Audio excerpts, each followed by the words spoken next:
ৰাতিপুৱা 10 বজাত শুই উঠাৰ পিছত মাকে সন্মুখত চাহৰ কাপ বাকি আৰু কিবা লাগিব নেকি বুলি সোধা ছোৱালীজনীক যেতিয়া এখন ঘৰলৈ উলিয়াই দিয়া হয় তেতিয়াহে তাই নিজৰ দায়িত্ববিলাক উপলব্ধি কৰিব পাৰে। হেল্ল' এভৰিৱান, নতুন এটা ব্লগলৈ সকলোকে স্বাগতম জনাইছোঁ। হয়নে নহয় বাৰু ক'বচোন? এই উপলব্ধিটো কিন্তু হোষ্টেল নহ'লে বা ভাড়া ৰুমত থকা ছোৱালীখিনিও উপলব্ধি কৰিব পাৰে। মুঠতে মাকৰ পৰা আঁতৰ হ'লে এইখিনি ৰিয়েলাইজ কৰিব পাৰে।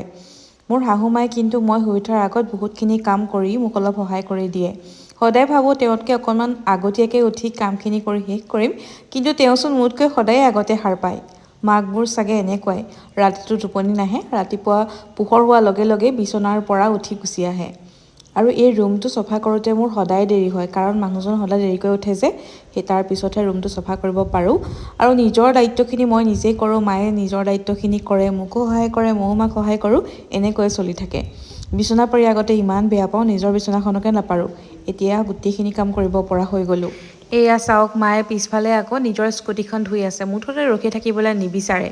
এইফালে আমাৰ ঘৰত আকৌ বিলাহী লাগিছে।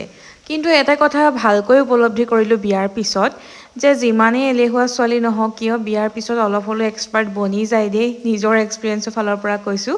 পিছফালৰ চোতালত যে খেৰ থৈ দিয়া আছিল, গোটেইখিনি চাফা তাফা কৰি একদম ক্লিয়াৰ কাট হৈ আছে। আৰু এইফালে ব্ৰেকফাষ্ট বনালোঁ আজি ফ্ৰাইড ৰাইচ, লগতে বনাইছিলোঁ অমলেট। ঘৰৰ পৰা মায়ে লোকেল কণী দি পঠিয়াইছিলে আৰু মানুহজনক খুৱাই মেলি আজৰি। এওঁ মানে ৰাতিপুৱা খোৱাক লৈ বহুত উল্টা পুল্টা কৰি থাকে। তেওঁক মুঠতে এবাৰ যদি খাবলৈ দিয়া হয়, দিনটোলৈ আজৰি হৈ থকা হয়। বাকীখিনি কাম কৰাৰ আগতে ময়ো জলপান কেইটামান খাই ল'লোঁ। মায়ে ঘৰৰ পৰা দৈ লৈ আনিছিল আৰু আজি লৈ আহিছোঁ। সকলো ভালে থাকক, বাই।